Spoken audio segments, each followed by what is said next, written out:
നാളെ ഇന്ന് ക്ലോസ് ചെയ്ത പ്രൈസിൽ നാളെ ഓപ്പൺ ചെയ്ത് ഒരു ബെയറിഷ് ക്യാൻഡിലാണ് നാളെ ഫോം ചെയ്യുന്നതെങ്കിൽ നാളെ തൊട്ട് തന്നെ ഈ ഒരു കറക്ഷൻ ചിലപ്പോൾ വന്നേക്കാം.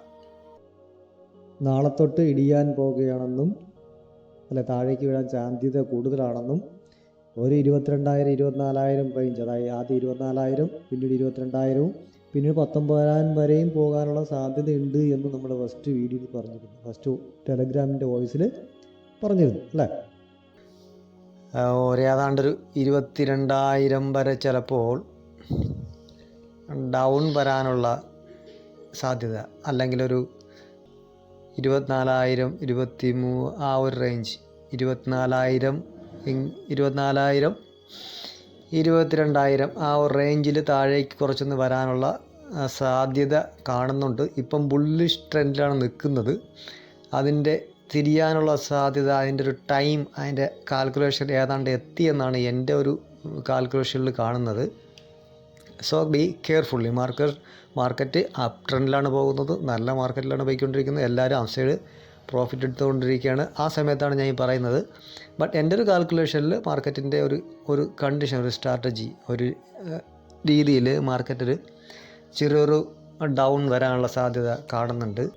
അതായത് SMCITC കൺസെപ്റ്റ്, അതല്ല അവരുടെയൊക്കെ കൺസെപ്റ്റിൽ മാർക്കറ്റ് ഒരു ഹൈ പോയിട്ട് താഴെയുള്ള ലിക്വിഡിറ്റി കളക്ട് ചെയ്യാൻ, അല്ലെങ്കിൽ ഓർഡർ കളക്ട് ചെയ്യാൻ, ഏത് തരത്തിൽ വേണമെങ്കിലും പറയാം, നമുക്ക് പ്രോഫിറ്റ് ബുക്ക് ചെയ്യാൻ ഉള്ളതൊക്കെ ചാൻസുകളൊക്കെ ഉള്ളൊരു ഏരിയയിൽ മാർക്കറ്റ് എത്തി എന്നുള്ള എൻ്റെ ഒരു കാൽക്കുലേഷനിൽ എത്തി എന്നുള്ളത്. അതുകൊണ്ടാണ് ഞാൻ ഇൻഫോം ചെയ്തത്. ബാക്കി നമ്മൾ അനലൈസ് ചെയ്തിട്ട് ബാക്കി പറയും. പക്ഷേ ഇവർ നിങ്ങൾക്കൊന്ന് സൂക്ഷിച്ചിരിക്കാൻ വേണ്ടി മാത്രമാണ് ഈ ഒരു വോയിസ് ഇട്ടത്. ഓക്കെ, അതുകൊണ്ട് ജസ്റ്റ് സൂക്ഷിക്കുക എന്ന് മാത്രമേ ഉള്ളൂ. നോക്കി ട്രേഡ് എടുക്കുക, SL കീപ്പ് ചെയ്ത് മാത്രം ട്രേഡ് എടുക്കുക. ഇനിയുള്ളത് അങ്ങോട്ട് SL സ്ട്രിക്റ്റായിട്ട് ചെറിയ SL നിങ്ങളെ പേഴ്സൻറ്റേജ് കണക്കിനുള്ള SL മാത്രം വെച്ചുകൊണ്ട് മാത്രമേ ഇനി ട്രേഡ് എടുക്കാവൂ. അപ്പോൾ അത് നമ്മൾ 24,000 ഇപ്പോൾ നമ്മളത് ഒരു വീഡിയോ ചെയ്തിരുന്നുണ്ട്. അടുത്തിപ്പോൾ 22,000 എത്തി കറക്റ്റായിട്ട്. നമ്മുടെ സോണാണ്, സപ്പോർട്ട് സോണാണ്. പക്ഷേ അത് ബ്രേക്ക് ചെയ്യാൻ സാധ്യത കൂടുതലാണ്. അപ്പോൾ ഇവിടെ ഇനി കുറച്ച് ദിവസം സൈഡ് വൈസ് അപ്പ് ഡൗൺ കളിക്കാൻ സാധ്യതയുണ്ട്. എന്നിട്ട് ആരെയും കുറച്ച് തീരുമാനിക്കുക. അപ്പോൾ 22,000 കറക്റ്റായിട്ട് 22,000 നമ്മൾ എത്തി. ഓക്കെ, അപ്പോൾ മാർക്കറ്റ് വീണ്ടും അങ്ങനെ നിൽപ്പുണ്ട് ആ സോണിൽ. ഓക്കെ, ഈ സമയത്തും മാർക്കറ്റ് മോശമാകുന്ന സമയത്ത് നമുക്ക് പല സ്റ്റോക്കുകളും പല സെക്ടറുകളും കുറച്ച് പച്ചകത്ത് നിൽക്കുന്നത് നിങ്ങൾ കാണുന്നുണ്ടാവും. കണ്ടിട്ടില്ലാത്തവരൊക്കെ നിങ്ങൾ സെർച്ച് ചെയ്തൊക്കെ കണ്ടുപിടിക്കുക, ഇൻവെസ്റ്റ് ചെയ്യുക. മാത്രമല്ല, നിങ്ങൾക്ക് ഇൻവെസ്റ്റ് ചെയ്യാൻ പറ്റുന്ന രണ്ടാമത്തെ ഘട്ടം, ഞാൻ 24,000 എത്തിയപ്പോൾ ഞാൻ കുറച്ച് ട്രേഡ് എടുത്തതും പ്രോഫിറ്റ് ബുക്ക് ചെയ്തതും ഗോൾഡ് പ്രോഫിറ്റ് ബുക്ക് ചെയ്തതും ഒക്കെ കാണിച്ചിരുന്നു. ഇപ്പോൾ ഞാനൊരു ഇന്ന് തന്നെ ഇട്ടിട്ടുണ്ട്. രണ്ടാമത്തെ ഘട്ടത്തിൽ ഗോൾഡ് ബുക്ക് ചെയ്തു. ഇനി കുറച്ച് മാത്രമേ ഗോൾഡ് ഉള്ളൂ. അപ്പോൾ സീസൺ അനുസരിച്ചൊക്കെ ട്രേഡ് ചെയ്യുക, നോക്കിയും പാത്തൊക്കെ ട്രേഡ് ചെയ്യുക.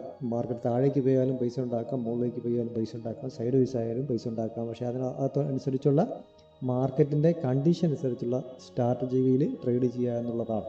Okay, quantity position size adjust ചെയ്യേണ്ടി വരും, മണി മാനേജ്മെൻറ്റ് ചെയ്യേണ്ടി വരും, എല്ലാം ചെയ്യേണ്ടി വരും. റിസ്ക് റിവാർഡും എല്ലാം തന്നെ മെയിൻറ്റെയിൻ ചെയ്യേണ്ടി വരും മാർക്കറ്റിൻ്റെ കണ്ടീഷൻ അനുസരിച്ച്. ഓക്കെ, അപ്പോൾ അതുകൊണ്ട് നമ്മൾ പറഞ്ഞ രണ്ടാമത്തെ ഘട്ടം 24,000 കഴിഞ്ഞ് ഇപ്പോൾ 22,000 എത്തിയിട്ടുണ്ട്. ഓക്കെ, അതിന് പറഞ്ഞിട്ട് 19,000 പോകാൻ സാധ്യത തീരെ ഇല്ല.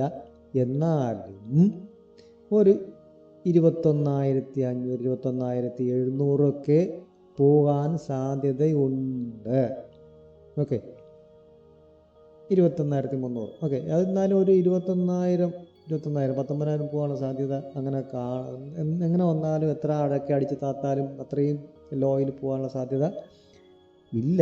എന്നാലും പറയാൻ പറ്റത്തില്ല. നമ്മളത് അന്ന് പറഞ്ഞതുപോലെ രണ്ട് കാര്യം സംഭവിച്ചു. 24,000 22,000 സംഭവിച്ചു. അപ്പോൾ അന്ന് പറഞ്ഞത് 19,000 19,000 പോകാനുള്ള സാധ്യത ഇല്ല. എന്നാൽ 21,000 21,500 എന്നുള്ള റേഞ്ചിനകത്ത് എവിടെയെങ്കിലും എത്തിയിട്ട് സപ്പോർട്ട് തിരിയാം, അല്ലെങ്കിൽ ഇവിടെ കുറേ നാൾ സൈഡ് വൈസ് അടിക്കാം, എന്നിട്ട് കുറച്ച് ജസ്റ്റ് ഒന്ന് ബ്രേക്ക് കാണിച്ചിട്ട് തിരിച്ച് കയറി പോവാം. നിങ്ങൾ പ്രതീക്ഷിക്കാത്ത സമയത്തായിരിക്കും മാർക്കറ്റ് മുകളിൽ കയറി പോയി തുടങ്ങുന്നത്. കൺഫർമേഷൻ കിട്ടിയിട്ട് എടുക്കാം. മാത്രമല്ല, ഇപ്പോഴത്തെ അവസരം എന്ന് വെച്ചാൽ രണ്ടാമത്തെ അവസരമാണ്. നമ്മൾ അന്ന് പറഞ്ഞത് നിഫ്റ്റി 50യുള്ള ലാർജ് നല്ല സ്റ്റോക്കുകളിൽ നിങ്ങൾ കുറച്ച് ഇൻവെസ്റ്റ് ചെയ്യുക. അടുത്ത ഫണ്ട് ഇൻവെസ്റ്റ് ചെയ്യാനുള്ള സമയമാണത് 22,000.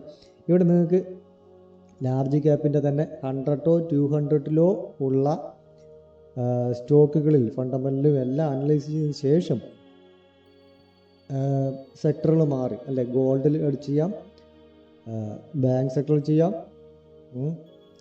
ഡിഫൻസിൽ ചെയ്യാം, എനർജിയിൽ ചെയ്യാം. ഓക്കെ, അങ്ങനെ മാറി മാറി കുറേശ്ശെ എല്ലാത്തിലും നല്ല സ്റ്റോക്ക് ഐഡൻറ്റിഫൈ ചെയ്തിട്ട് ഇപ്പം നിങ്ങൾ ഏതൊക്കെ ഫിൽറ്റർ ഇട്ട് നോക്കിയാലും നല്ലൊരു സ്റ്റോക്കുകൾ അങ്ങനെ കിട്ടത്തില്ല.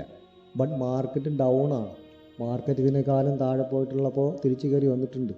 അപ്പോൾ അതുകൊണ്ട് ഇത് കുറച്ച് മാനിപ്പുലേഷൻസ് ഒക്കെ ഉള്ളതാണ്. US-ൻ്റെയും മറ്റും കളികളാണിത്.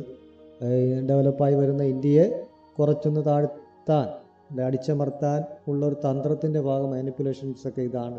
ഇത് നമ്മൾ സാധാരണ ആൾക്കാർ ചിന്തിക്കുന്നതിനപ്പുറം പല മാനിപ്പുലേഷൻസും നടക്കുന്നുണ്ട്. അതാണ് അമേരിക്ക പലതും ചെയ്യുമ്പോഴും ഇന്ത്യ മിണ്ടാതിരിക്കുന്നതും അല്ലേ, മറ്റ് പല രാജ്യങ്ങളും ചെറുതായിട്ട് ചൊറിയാനും തോണ്ടാനും ഒക്കെ വരുമ്പോഴും ഇന്ത്യ മിണ്ടാതിരിക്കുന്നതിൻ്റെ റീസൺ നമ്മളൊന്ന് ഏതാണ്ട് രണ്ടാമത്തെയോ ഒന്നാമത്തെയൊക്കെ ലെവലിൽ എത്തിക്കഴിഞ്ഞാൽ, അത്രയും സാമ്പത്തിക ശേഷിയും പവർ നമ്മളിൽ എത്തിക്കഴിഞ്ഞാൽ, നമ്മൾ കുറേ മാനുഫാക്ചറിങ്ങും അല്ലെ ചിപ്പും മറ്റു കാര്യങ്ങളൊക്കെ എത്തിക്കഴിഞ്ഞാൽ നമുക്ക് എന്ത് വേണോ ചെയ്യാം, എന്ത് വേണോ പറയാം, എന്ത് വേണോ മാനിപ്പുലേറ്റ് ചെയ്യാം, ആരെ വേണോ നമുക്ക് എതിർക്കാനും പിടിച്ചു നിൽക്കാനും യുദ്ധം ചെയ്യാനും എല്ലാത്തിനും പവർ ആയിക്കഴിഞ്ഞാൽ നമുക്ക് എന്ത് വേണോ തിരിച്ചും പറയാം. അതുവരെ നമ്മളൊന്ന് സൈലൻ്റ് ആയിരിക്കുക. നമ്മൾ ഡെവലപ്മെൻറ്റ് ആകുന്നത് വരെ ഒന്ന് സൈലൻ്റ് ആയിരിക്കുക എന്നുള്ള തന്ത്രമാണ് ഇപ്പോഴത്തെ സർക്കാർ, കേന്ദ്ര സർക്കാർ അവലംബിക്കുന്നതെന്നാണ് ഞാൻ മനസ്സിലാക്കുന്നത്. ഓക്കെ, അപ്പോൾ മാർക്കറ്റ് രണ്ടാമത്തെ ഘട്ടത്തിൽ ഇൻവെസ്റ്റ് ചെയ്യേണ്ട ബെസ്റ്റ് സമയമാണ്. ഇനി ഇതിന് താഴെ 21,000 21,500 ലെവലിലേക്ക് ഇനിയും പോവുകയാണെങ്കിൽ നിങ്ങൾക്ക് അവിടെ മിഡ് ക്യാപ് നിഫ്റ്റി എന്നുള്ള സ്റ്റോക്കുകളിൽ അപ്പോൾ നിങ്ങൾക്ക് ഇൻവെസ്റ്റ് ചെയ്യാവുന്നതാണ്. അവസാനത്തെ ഘട്ടം ഒരു 30 വയസ്സിനകത്താഴെയുള്ള ആൾക്കാരാണ് നിങ്ങളെങ്കിൽ കേൾക്കുന്നതെങ്കിൽ, ട്രേഡ് ചെയ്യാൻ ഇൻവെസ്റ്റ് ചെയ്യാൻ ആഗ്രഹിക്കുന്നതെങ്കിൽ നിങ്ങൾക്ക് കുറച്ച് ശതമാനം നിങ്ങളുടെ ഫണ്ടിൻ്റെ ഒരു 10% പെന്നി സ്റ്റോക്കുകളിലും നല്ല എല്ലാം നോക്കിയതിന് ശേഷം മാത്രം ഇൻവെസ്റ്റ് ചെയ്യാം. അതായത് നിഫ്റ്റി താഴേക്ക് പോയപ്പോഴും കുറച്ച് മുകളിലോട്ട് പോയ അല്ലെങ്കിൽ പിടിച്ചു നിന്ന കുറച്ച് പെന്നി സ്റ്റോക്കുകളുണ്ട്, ശ്രദ്ധിച്ചാൽ നിങ്ങൾക്ക് മനസ്സിലാവും. അതിൽ ഇനിയും അടുത്ത സ്റ്റെപ്പ് താഴെ പോകുമ്പോൾ 30 വയസ്സിന് താഴെയുള്ള യുവാക്കൾക്ക് ഒരു 10% ഫണ്ടിൻ്റെ 10% പെന്നി സ്റ്റോക്കുകളിൽ ഇടാവുന്നതാണ്. ഓക്കെ, ഇപ്പോൾ നിങ്ങൾക്ക് നിഫ്റ്റി 100 അല്ലെങ്കിൽ 200-നകത്തുള്ളതോ ഇൻവെസ്റ്റ് ചെയ്യാം. മിഡ് ക്യാപ് നിഫ്റ്റിയിലും കുറച്ച് ഇൻവെസ്റ്റ് ചെയ്യുന്നത് കൊള്ളാം, കുഴപ്പമില്ല. ഗോൾഡ് കുറച്ച് കയറിപ്പോയി എന്ന് വെച്ചുകൊണ്ട് മാർക്കറ്റിനെ തിരിച്ചു കയറും ഗോൾഡ് താഴും എന്നുള്ള ഗോൾഡ് അങ്ങനെ വലുതായിട്ടൊന്നും ഇടിഞ്ഞ് നിങ്ങൾ കണ്ടിട്ടില്ല, നമ്മളും കണ്ടിട്ടില്ല അല്ലേ. അപ്പം കുറച്ച് ഗോൾഡിലും ഇടാം, കുറച്ച് കൂട്ടിയാൽ നേരത്തെ പോലെ അത്ര എടുക്കണ്ട. ഞാനും ബുക്ക് ചെയ്തിട്ടുണ്ട്, അപ്പോൾ ഇനി കുറച്ച് മാത്രമേ ഗോൾഡിലുള്ളൂ. ഓക്കെ, അപ്പോൾ നിങ്ങളതും നോക്കി കണ്ടുമൊക്കെ മാർക്കറ്റിനെ അറിഞ്ഞിട്ട് ട്രേഡ് ചെയ്യുക. ഓക്കെ, അപ്പോൾ ഈ ഒരു രണ്ടാമത്തെ ലെവൽ എത്തി എന്നുള്ള കാര്യം പറയാൻ വേണ്ടി മാത്രമാണ് ഞാനിപ്പോൾ ഈ വീഡിയോ ചെയ്തത്.